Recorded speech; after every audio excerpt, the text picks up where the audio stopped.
திசுபவனம் எப்படி உருவாச்சு அப்படின்றத அந்த வீடியோவில் பார்க்க போகிறோம். ஒரு சமயம் அன்னை தெரசா ஒருத்தரை மீட் பண்ணுறதுக்காக காரில் போகிறாங்க.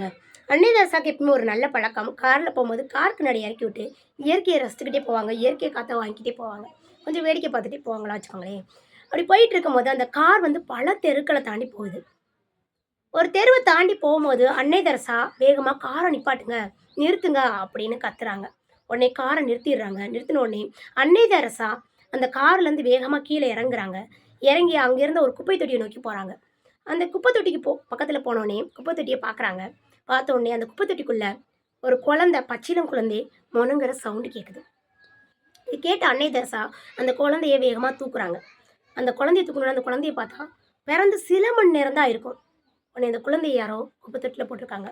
உடனே அன்னை அந்த குழந்தைய தூக்கி அந்த குழந்தைய அவங்களோட பிஸி ஷெடியூலுக்கு நடுவில் அந்த குழந்தைய வீட்டுக்கு கூட்டிகிட்டு போகிறாங்க. கூட்டிகிட்டு போய் குளிப்பாட்டுறாங்க. கொண்டுட்டு போய் குளிப்பாட்டி அந்த குழந்தைய பாதுகாக்கிறாங்க. அன்று அன்னை தெரசா அந்த குழந்தையோட எதிர்காலத்தை நினச்சி ஃபீல் பண்ணுறாங்க. அந்த குழந்தையோட எதிர்காலத்தை நினைக்கிறாங்க. நினச்சி அந்த குழந்தைக்கு தாயாக மாறுறாங்க அன்னை தெரசா. உடனே இந்த குழந்தைக்கு ஒரு காப்பகம் தேவை, அந்த குழந்தைய வளர்க்கணும் அப்படின்னு நினச்சி ஒரு திசுபவனம், ஒரு காப்பகம் ஆரம்பிக்கணும் அப்படின்னு நினச்சிட்டு நிறைய வீடுகளை தேடுறாங்க. தேடிட்டு இருக்கும்போது ஒரு வீடை பார்க்குறாங்க. அந்த வீட்டோட வாடகை 300 ரூபா அப்படின்னு சொல்கிறாங்க. அன்னை அந்த வீட்டோட வாடகையை எவ்வளோ குறைச்சிக்கோங்க அப்படின்னு சொல்லி பார்க்குறாங்க. அந்த வீட்டுக்காரர் கேட்க மாட்டாங்க.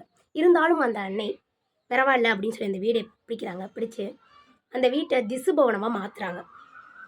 அந்த வீட்டில் நிறைய ஆதரவற்ற குழந்தைகள், கைவிடப்பட்ட குழந்தைகள், கஷ்டப்படுற குழந்தைகள் எல்லாத்தையும் எடுத்து திசுபவனத்தில் வளர்க்க ஆரம்பிக்கிறாங்க.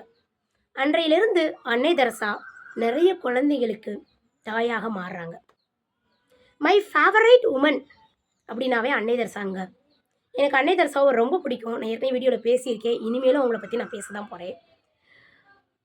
டுடே அன்னையர் தினம். So happy mother's day to all my lovable women's. Thank you. இந்த வீடியோ பிடிச்சிருந்தா லைக் பண்ணுங்கள், ஷேர் பண்ணுங்கள், சப்ஸ்கிரைப் பண்ணுங்கள். நன்றி, வணக்கம்.